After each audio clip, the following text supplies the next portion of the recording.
Gelandang asing PSM Makassar Wiljan Pluim mendapat sanksi larangan bermain 5 laga di Liga 1. PSSI menjatuhkan sanksi tersebut karena Pluim dinilai berbicara kotor kepada wasit saat melawan Persik Kediri beberapa waktu lalu.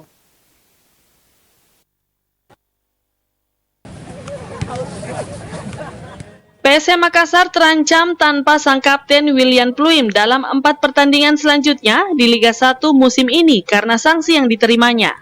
Larangan bermain Pluim berlanjut usai Komisi Disiplin Komdis PSSI memutuskan untuk menjatuhkan sanksi kepada Pluim, imbas dari kartu merah yang diterimanya beberapa waktu lalu.